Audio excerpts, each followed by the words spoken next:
Good morning dear students. मैं आपकी commerce teacher Sonam Patel आपको आज चैप्टर 16 समझा रही हूँ, भारतीय स्टेट बैंक यानी कि स्टेट बैंक ऑफ इंडिया।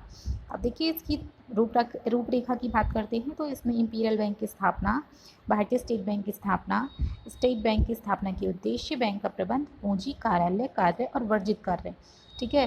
अब बैंक की प्रमुख सफलताएं, उपलब्धियां, बैंक का महत्व, भारतीय स्टेट बैंक की असफलता या आलोचना। अब देखिए स्टेट बैंक की बात करने से पहले हमें इंपीरियल बैंक की स्थापना या उसके बारे में जानना ज़रूरी है। अब देखिए क्या होता है कि 1 जुलाई 1955 को इंपीरियल बैंक का राष्ट्रीयकरण करके स्टेट बैंक ऑफ इंडिया की स्थापना की गई। ठीक है। तो स्टेट बैंक ऑफ इंडिया के संबंध में जानकारी करने से पहले हमें इंपीरियल बैंक के संबंध में भी जानकारी होनी बहुत ज़रूरी है। अब देखिए इंपीरियल बैंक की जो स्थापना हुई थी तो 1921 में भारत के 3 प्रेसिडेंसी बैंक थे। कौन से? Bank of Bengal, bank of Madras और बैंक ऑफ बम्बई। तो मिलाकर इंपीरियल बैंक ऑफ इंडिया की स्थापना की गई थी। तो इस बैंक की पूंजी व्यवसाय क्या था? अंग्रेजों के हाथों में था। ठीक। तो यह तो एक वैसे तो व्यापारिक बैंक था, लेकिन इसे कुछ विशेष अधिकार प्राप्त थे। ठीक। अब अन्य व्यापारिक बैंकों को जो प्राप्त नहीं थे, तो इस बैंक की स्थापना का मुख्य उद्देश्य था व्यापारिक कार्य व अतिरिक्त केंद्रीय बैंकों के कार्य में बैंकों के रूप में कार्य करना भी था। ठीक है। अब देखिए यहाँ पे बात आती है 1934 तक यह सरकार का बैंक होने के साथ साथ व्यापारिक बैंक के कार्य भी करता था। लेकिन 1935 में जब से रिजर्व बैंक स्थापित हो जाने के कारण यह केवल एक व्यापारिक बैंक बनकर रह गया। अब देखिए यहाँ पर इसमें कुछ दोष भी थे, मैं आपको वाला पॉइंट समझा रही हूँ। ठीक है। यहाँ पर दोष भी थे, जैसे विदेशों का इस पर नियंत्रण था, पक्षपातपूर्ण नीति थी, शाखा विस्तार दोष की प्रणाली नीति थी। शाखा विस्तार की दोषपूर्ण नीति कैसे? इंपीरियल बैंक ने केवल बड़े बड़े व्यापारिक केंद्रों में ही क्या करा? अपनी शाखाएं खोली, जिससे ग्रामीण क्षेत्रों का विकास ही नहीं हो पाया, अधिकारों का दुरुपयोग भी हो गया। इस बैंक को रिजर्व बैंक के एजेंट का काम सौंपा गया, लेकिन इसने अपने अधिकारों को अनुचित प्रयोग किया। अब बिल जो थे, बिलों के कारों की भी अपेक्षा की गई। व्यापारिक बैंकों में से भी अनुचित प्रतिस्पर्धा रही। विनिमय बैंकों के प्रति उदारता, कृषि व्यवसाय की अपेक्षा भी की हुई। इसने ग्रामीण क्षेत्रों में बैंकिंग सुविधाओं का विस्तार नहीं हुआ। ठीक है। देखिए इस बैंक ने ग्रामीण क्षेत्रों में बैंकिंग सुविधाओं के विस्तार पर कोई भी ध्यान नहीं दिया। ठीक। तो इसके दोष थे। केंद्रीय बैंक कार्य में असफलता रही। जैसे रिजर्व बैंक की स्थापना से पहले क्या हुआ? इंपीरियल बैंक ने केंद्रीय बैंक के रूप में जो कार्य किए थे उनमें से कोई सफलता प्राप्त नहीं हुई थी। तो इसने संकट काल में क्या किया? भारतीय व्यापारिक बैंकों की आर्थिक सहायता नहीं की, जिस कारण समय समय पर अनेक बैंक असफल हो गए। अब बात आती है आपकी भारतीय स्टेट बैंक की स्थापना। देखिए भारतीय स्टेट बैंक आपका बहुत ही इंपॉर्टेंट चैप्टर है, आप इसे ध्यान से सुने। ठीक है। और इसे अच्छे से लर्न करें। अब देखिए अगस्त 1952 में रिजर्व बैंक ने ग्रामीण साख व्यवस्था की जांच करके उचित सुझाव देने के लिए एक अखिल भारतीय ग्रामीण साख सर्वेक्षण कमेटी का गठन किया। ठीक है। ये है आपका इम्पोर्टेंट। ठीक है। यहाँ से मैं आपको समझा रही हूँ। और अब देखिए जिसने 1954 में अपनी रिपोर्ट दी। इस कमेटी की सिफारिशों के आधार पर इंपीरियल बैंकों के दोषों को दूर करने के उद्देश्य से state Bank of India act के अधीन इंपीरियल बैंक का राष्ट्रीयकरण करके सरकार ने स्टेट बैंक ऑफ इंडिया स्थापित कर दिया।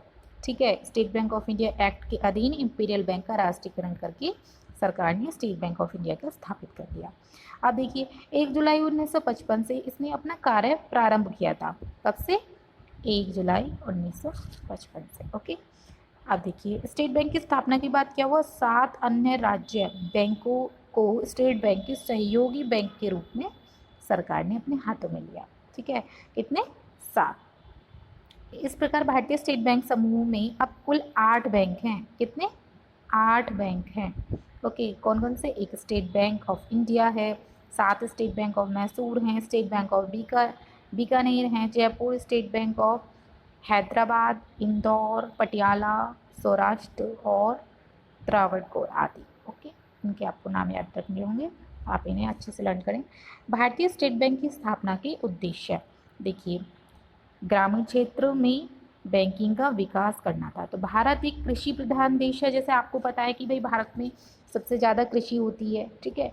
तो यहाँ अधिकांश जनता ग्रामों में निवास करती है। ठीक है। आपको पता है अधिकांश जनता गाँव में निवास करती है। तो राष्ट्रीयकरण का एक मुख्य उद्देश्य ग्रामीण क्षेत्रों में बैंकिंग का विकास करना था। तो इससे क्या है कि संभव सी बात है कि आर्थिक विकास होना है। अब बात करते हैं सेकंड पॉइंट की, भंडार गृह समितियों और कृषि विपणन समितियों की स्थापना में सहायता। यह बैंक व्यापारिक बैंकों को भंडार गृह समितियों तथा कृषि विपणन समितियों की स्थापना में सहयोग प्रदान करेगा। ठीक है, चलिए अब बात करते हैं थर्ड पॉइंट की, भारतीय मुद्रा बाजार का विकास करने के लिए।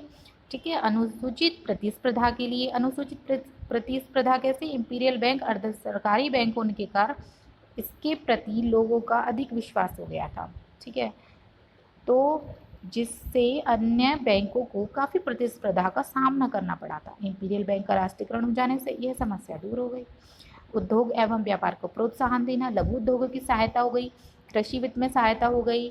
ठीक है, सरकार की नीति के संचालन में सहायता हुई, भारतीयों को शिकायत को दूर करना हुआ, और अधिक पूंजी संचय, भारत विरोधी नीति, नई शाखाएं खोलने की नीति, लाभ का बड़ा भाग विदेशों के हाथ में जाना। अब देखिए यहाँ पे देखिए 14 मैं आपको 14 पॉइंट समझाती हूँ। इंपीरियल बैंक की अधिकांश पूंजी विदेशियों की थी, इसलिए लाभ का एक बड़ा भाग विदेशों में चला जाता था। ठीक, भारत पूंजी का भी विनियोजन अधिकतर विदेशों में ही किया जाता है। स्टेट बैंक बन जाने से यह देश में ही रहने लगा। देखिए बहुत बड़ा और मेन पॉइंट है आपका, ये आपका इम्पोर्टेंट है। इसका प्रयोग राष्ट्रीय हित में ही कार्यों में होने लगा है। ठीक, अब बात करते हैं भारतीय स्टेट बैंक के प्रबंधन की। ठीक है, management of state Bank of India. State bank का प्रबंध एक केंद्रीय बोर्ड द्वारा किया जाता है। केंद्रीय बोर्ड द्वारा किया जाता है, जिसमें न्यूनतम 20 और अधिकतम 27 सदस्य या संचालक हो सकते हैं, जो इस प्रकार अध्यक्ष, उपाध्यक्ष, प्रबंध यानी संचालक। ठीक है, 13 स्थानीय मंडलों के सभापति जो केंद्रीय निदेश मंडल के पदेन सदस्य होते हैं। 2 सदस्य निजी अधिकारी चुने जाते हैं। 6 सदस्य भारत सरकार द्वारा रिजर्व बैंक के परामर्श से नियुक्त किए जाते हैं। शेष 2 क्या होते हैं? सदस्य संचालक सहकारिता तथा ग्रामीण अर्थव्यवस्था के विशेषज्ञ होते हैं। अब देखिए आपका मेन पॉइंट है भारतीय स्टेट बैंक के कार्यालय। स्टेट बैंक का केंद्रीय कार्यालय बम्बई में है। सबसे इम्पोर्टेंट आपका ये पॉइंट है, ओके, इसे ध्यान रखेंगे। स्टेट बैंक का केंद्रीय कार्यालय बम्बई में है। इसके अतिरिक्त 13 स्थानीय मंडल हैं, जो नई दिल्ली, मुंबई, कोलकाता, चेन्नई, अहमदाबाद, पटना, हैदराबाद, भोपाल, कानपुर, बेंगलोर, चंडीगढ़, गुवाहाटी में है। केंद्रीय निदेशक मंडल का अध्यक्ष प्रत्येक स्थानीय मंडल का पदेन अध्यक्ष होता है। अब देखिए इसके कुछ जो स्टेट बैंक के सहायक बैंक भी हैं। वर्तमान में स्टेट बैंक के 7 सहायक बैंक हैं। कितने? 7। ओके, ध्यान रखना है आपको इस पॉइंट का। Bank of Hyderabad, State Bank of Jaipur, Bikaner, Travancore, State Bank of Mysore, State Bank of Patiala, State Bank of Indore, Saurashtra. इन बैंकों की कम से कम 55% पूंजी स्टेट बैंक ऑफ इंडिया के पास होती है। आपका इम्पोर्टेंट पॉइंट है ये, ठीक है, इसे ध्यान रखेंगे। इन बैंकों की कम से कम 55% पूंजी जो होती है बैंक ऑफ इंडिया के पास होती है। ये बैंक साधारण बैंकिंग कार्यों के अतिरिक्त स्टेट बैंक की प्रतिनिधि के रूप में भी कार्य करते हैं। ठीक है, अभी आप इतना अच्छे से रीड करें और इसमें कोई डाउट होता है तो आप मेरे से पूछ सकते हैं। इससे आगे की वीडियो में आपको बाद में सेंड करते हैं। ओके।